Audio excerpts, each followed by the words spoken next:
Dobrodošli na moj kanal i dobrodošli u moju kuhinju. Pozdrav svima koji prate kanal Kuhinja Valentina Mašković. Pre nego što počnem da pripremam ovaj božićni kolač, želim da svim hrišćanima širom sveta koji po gregorijanskom kalendaru slave danas Božić čestitam praznik, da su svi zdravi i živi i veseli sa svojom porodicom. Nadam se da će vam se dopasti ovaj starinski božićni kolač koji je uglavnom zastupljen u svim porodicama širom sveta. Pa da vidimo šta nam je potrebno za ovaj predivan božićni kolač ili medeni božićni kolač, kako ga još zovu. Vrlo jednostavan i vrlo lak za pripremu, verujte, a i ne idu mnogo namirnice. Ja tu imam 300 grama brašna. Brašno ću staviti u jednu posudu. Tu mi treba jedan prsohvat soli, znači vrlo malo. Treba mi 2 kašičice ili jedan prašak za pecivo. To možemo ovako rukom sjediniti. Treba mi 150 grama putera ili margarina, šta već imate, koje je na sobnoj temperaturi. Margarin i brašno sjedinit ćete lagano, ovako provlačenjem ili mrvljenjem kroz ruke, ali konstantno dodajete brašno. Kao što vidite, brašno je sjedinjeno sa margarinom, ali nije umešano. Treba mi jedno jaje. Polomit ću jedno jaje normalno. I dodat ću 1-2 kašike pavlake. To ću lepo sjediniti. Pavlaku i jaje dodat ću u brašno. Onda ćemo to ovako malo kašikom izmešati. I možete nastaviti kašikom, ali po meni bolje i lakše da sve ovo zamesite normalno rukom. Kao što vidite, ja sam zamesila testo. Sa testom možete ostaviti ovako, bez ikakvih dodataka. Možete staviti vanilin šećer, a možete dodati na sitnijoj strani rendeta malo narendane kore limuna ili kore naranče, kako god volite. Ja ću dodati limunovu koru.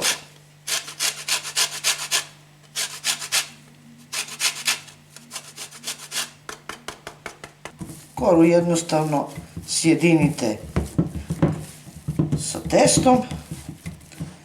Na pobrašćenoj površini izvučite testo. Nema da vas buni zato što je ovako malo mekše. Zato što smo smekšali margarin dok smo mesili normalno. I sad napravite ovako jednu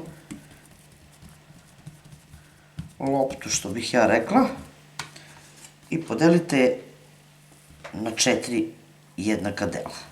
Otprilike. Nek vam budu jednaki delovi.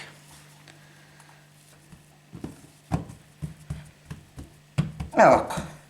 Dobili smo 4 dela i jednostavno smestit ćete ih u vrećice i staviti u frižider na jedno 15 minuta. Zbog margarina, normalno, da bi se margarin stegao.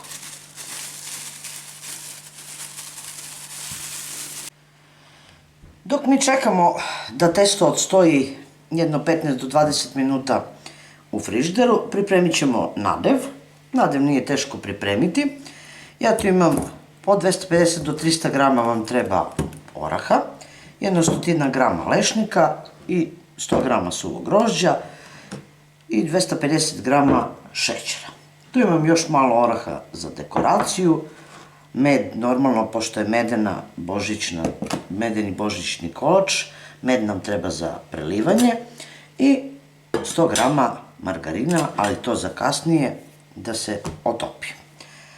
Ono što ću normalno raditi je da sameljem orahe. Osim oraha, zajedno sa orasima stavit ću da sameljem i lešnike. Samlevene orahe i lešnike stavit ću normalno u jednu posudu. Tu ću dodati 250 g šećera i 100 g suvog grožđa.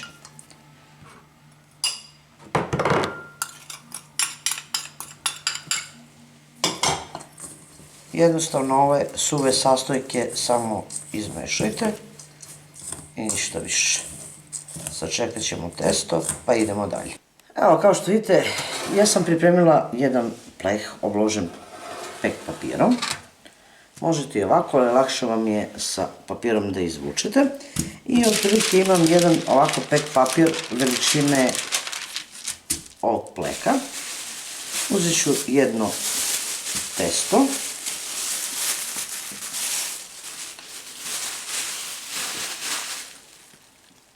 Na papiru stavit ću malo brašno, preko isto malo. I onda ćemo lagano razvući jednu tanku koricu, otprilike veličine, znači, ovog našeg pleha, da bismo pokrili celo dno. Kao što vidite, to je jako tanko testo i najlakše će vam biti da ovako uz pomoć papira i oklagije namotate lagano i jednostavno prebacite u pleh.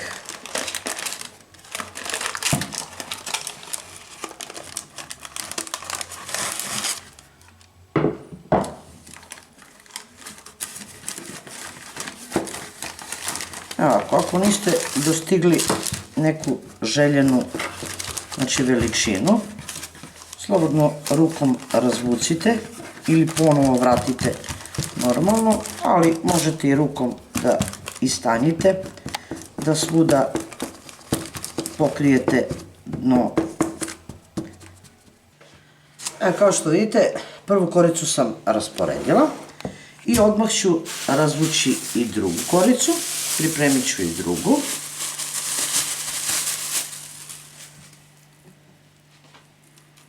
Slobodno stavite brašno i preko korice, preko papira i preko testa. I samo lagano, znači bez straha da će vam pući, slobodno razvlačite što možete tanje. Posipajte slobodno brašno, da vam se ne bi lepilo.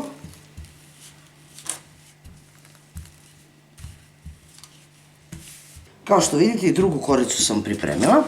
Sad, nazovimo fil, ovaj suvi sadržaj, jednostavno onako otprilike podelite na pola i stavit ćemo i poređati preko prve korice.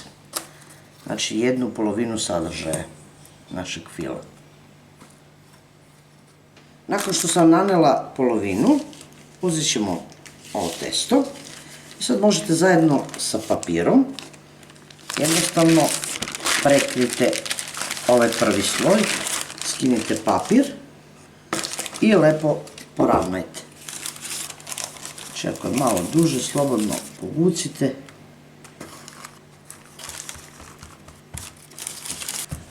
Preko druge korice ide fil normalno, ali malo manje stavite sad fila, jer prva i treća ide najviše.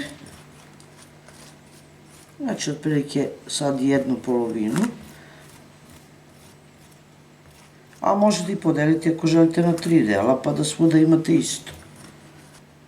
Ovako.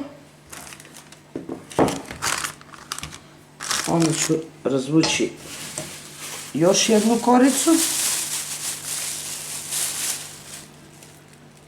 Znači ponavljamo isto. Kao što vidite, posle dodavanja trećeg fila ide četvrta korica. Tu ćete isto lepo razvući, izravnati krajeve i lepo pritisnuti rukom. Slobodno lepo utapkajte. Nakon što sam rasporedila zadnju četvrtu koricu, uzet ćete nož i ovako otprilike hajdemo na sredinu, obeležit ćemo gde bi trebalo da se reže. Pa opet ovako. Pa idemo drugi kraj. Možete ovako malo samo, ne skroz do kraja. Ako želite možete i sitnije kocke. A ovako izrezano. Premazat ću žumanctom. Samo lagano da vam se ne pomeraju korice. Nakon što sam premazala šumanac, lagano ovako utisnite čisto dekorativno ovako po jedan komad ili polovinu oraha i uključit ćemo rernu da se zagreje na 180 stepeni. Naš kolač ide 15 minuta na pečenje. Zatim ćemo izvaditi kolač i vidjet ćete šta ćemo dalje uraditi.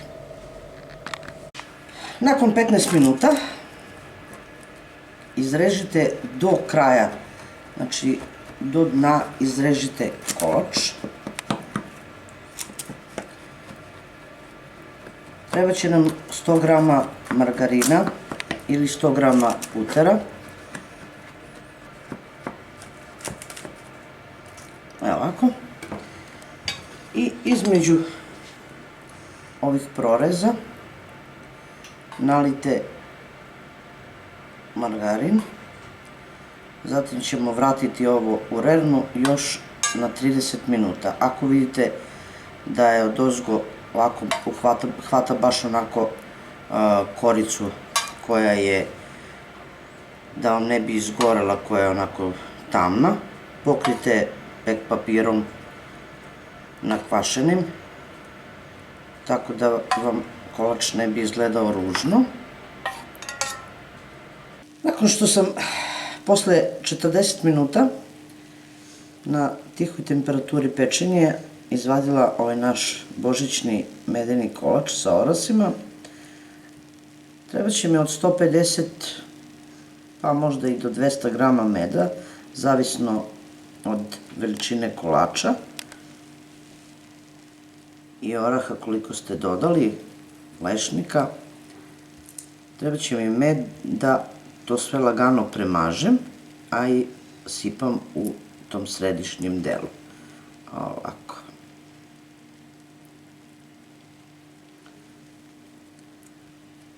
Čekat ćemo da se kolač lepo ohladi, a onda ćemo izrezati i vidjeti kako naš božićni kolač izgleda. Verujte, zbog ovakvog kolača mnogi ostavljaju i parče torte. Božićni kolač je gotov. Ja sam to izvadila i stavila na dasku. Kao što vidite, prepun je fila. Moja preporuka je da ovaj kolač za Božić pripremite jedno dan, dva ranije, onda će biti još lepši, a ako pripremite istog dana, onda ćete tek moći uveče da se zasladite, a moći ćete u narednim danima da se sladite ovim kolačem jer je zaista, zaista ukusan. To je jedan starinski kolač koji, verujte, nikad ne izlazi iz on nikad ne izlazi iz nekog izbora za božićne kolače, uvek se priprema jer je zaista preukusan. Ja se nadam da ćete probati ovako nešto jer je zaista ukusno Pogledajte kakav je to kolač. Kao najlepša baklava, verujte, zbog nje bi ostavili makar ja i najlepše parče torte. To je bilo za danas sa mog kanala. Vidimo se u narednom videu sa nekim drugim receptom. A do tada pozdrav iz moje kuhinje svima koji prate moj kanal i jedno veliko ćao prijatelji.